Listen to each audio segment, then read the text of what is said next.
दोस्तों, आप लोगों ने कई बार बरमूडा ट्रायंगल के बारे में सुना होगा और आपको ये भी पता होगा कि कोई भी एयरप्लेन या जहाज बरमूडा ट्रायंगल के ऊपर से गुजरता है तो वो डूब जाता है, जिसके बाद उसका कुछ पता नहीं चलता। ऐसे में कई सारे लोग ऐसा भी कहते हैं कि इस ट्रायंगल से बचकर कोई भी वापस नहीं लौटा।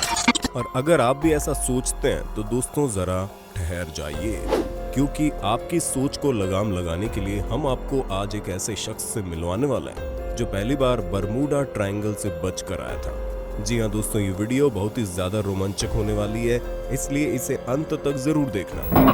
दोस्तों, अगर हम बरमूडा ट्रायंगल की बात करें तो यहाँ पर कई तरह की रहस्यमय घटनाएं घट चुकी है। अब जैसे कि यूएसए के एक बड़े से जहाज की बात ले लीजिए, जो तकरीबन 101 साल पहले इस ट्रायंगल में कहीं गायब हो गया था।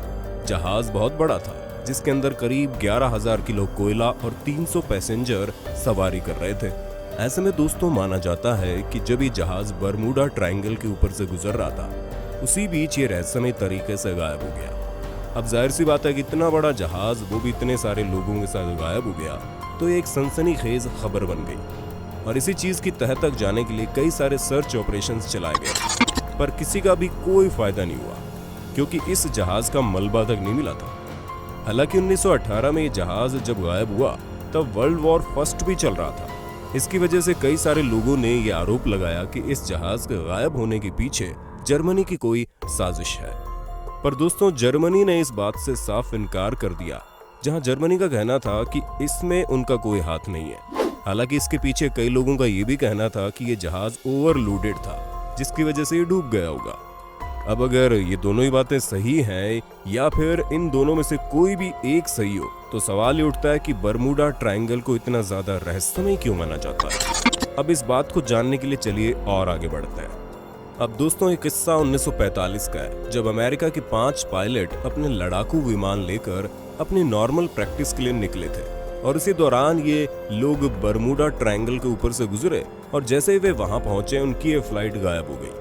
यहाँ तक कि रेडियो स्टेशन से भी इनका संपर्क पूरी तरह टूट गया। और ऐसा होते ही अमेरिकन एयरफोर्स टीम ने यह सोचा कि उन्हें ढूंढने के लिए रेस्क्यू प्लेन भेजना चाहिए। ऐसे में दोस्तों 13 लोग इस रेस्क्यू मिशन पर निकले, लेकिन इत्तेफाक से वो प्लेन भी उन 13 लोगों के साथ गायब हो गया। सभी लोग बहुत ही ज्यादा हैरान और परेशान हो गए और इन फ्लाइट्स को ढूंढने के लिए बहुत सारे सर्च ऑपरेशंस चलाए गए। पर अफसोस दोस्तों, कहीं भी कोई भी उम्मीद की किरण दिखाई नहीं दे रही थी। ऐसे में दोस्तों इन फ्लाइट्स का कोई भी अता पता नहीं चला और इसे लेकर कई सारी कहानियां बननी शुरू हो गई, जिनमें से कुछ लोगों का कहना था कि ये जगह भूतिया है, तो कुछ ये कहते थे कि यहाँ पर एलियंस कब्जा जमाए बैठे हैं। और तो और लोगों को हैरानी तब हुई जब क्रिस्टोफर कोलंबस ने इस जगह के बारे में बताया कि जब वो यहाँ से गुजर रहे थे तो उनके कंपास ने बहुत ही अजीब तरीके से बिहेव करना शुरू कर दिया था, जिसे देखकर वो बिल्कुल हक्के बक्के रह गए। दोस्तों, ये मामला काफी दिनों तक सुर्खियों में बनने के बाद ठंडा पड़ गया, लेकिन 1964 में एक और ऐसी घटना हुई जिसने लोगों के दिलों में इस बरमूडा ट्रायंगल नाम की जगह का खौफ बना दिया था। जहां विंसेंट गैडिस नाम के एक व्यक्ति ने इसके ऊपर एक आर्टिकल लिखा, जिसमें उन्होंने अपना रिसर्च पेपर पेश किया और उसमें उन्होंने एक अलग ही बात कह डाली, जहां उनका कहना था कि इस दुनिया में एक डायमेंशन और है, यानी कि एक दूसरी दुनिया जो कि बरमूडा ट्रायंगल के अंदर बसती है। और जिस तरह की परिस्थितियां उस आर्टिकल के निकलने के बाद हो रही थी, उससे तो ये साफ है कि इस जगह पर क्या हो रहा है वो तो तभी पता चल सकता है जब कोई बरमूडा ट्रायंगल से जिंदा बचकर लौटा है, वरना तब तक लोग तरह तरह की बातें बनाते रहेंगे। हालांकि कुछ समय बाद लोगों का ये ख्वाब भी पूरा हो गया, क्योंकि एक ऐसा शख्स मिला जो बरमूडा ट्रायंगल से बचकर वापस आया था। दोस्तों, एक पायलट है जिसका नाम ब्रूस जेमन है। दोस्तों, ब्रूस कहते हैं कि ये किस्सा है 1970 का, जहां ब्रूस और उनके पिता के साथ साथ इनका एक पार्टनर प्लेन में बहामास से मियामी के लिए जा रहे थे। और जैसे ये बरमूडा ट्रायंगल के ऊपर पहुंचे, तभी उन्हें एक बादल का झुंड दिखाई दिया जिसमें सर्कल बना हुआ था। इनका कहना है कि बादल इतनी तेज स्पीड से इनके पास आए थे कि इनके पास उस पर रिएक्ट करने का कोई टाइम ही नहीं था। ऐसे में कोई रास्ता न दिखते हुए ब्रूस सीधे उन घने बादलों में घुस गए।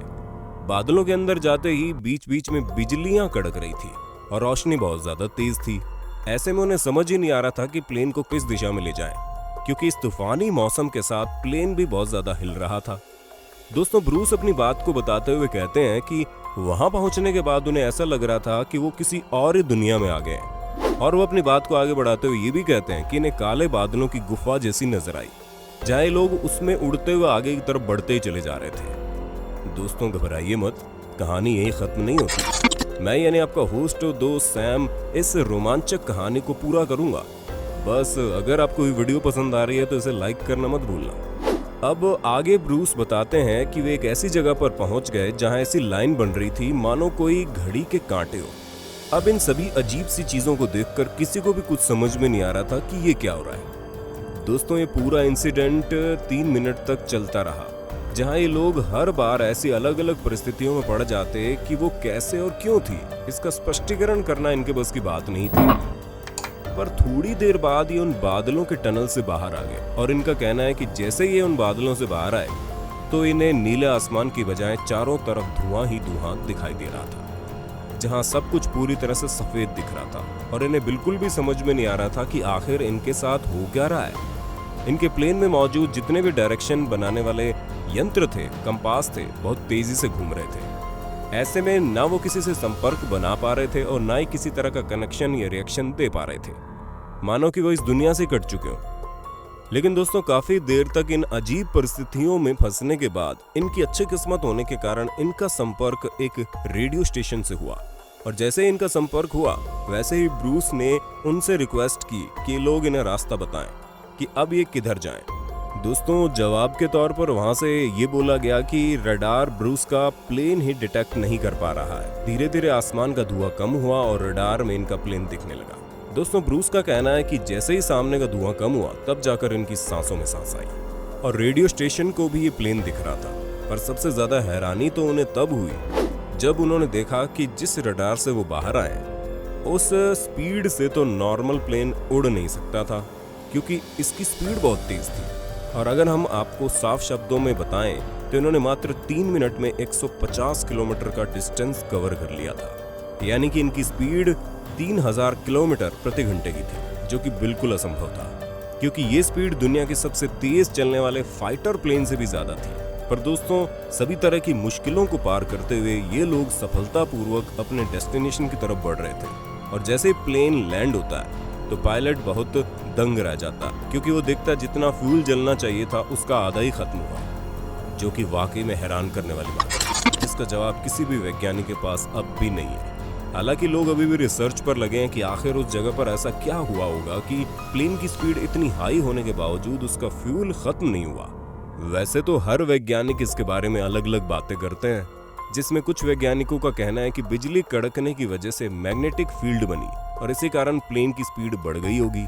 यहाँ तक कि कई साइंटिस्ट टाइम ट्रैवल की थियोरी पर भी काम करना शुरू कर चुके हैं, जहाँ उनका कहना है कि ऐसा कुछ हुआ है तो इसका साफ मतलब है कि टाइम ट्रैवलिंग भी पॉसिबल है।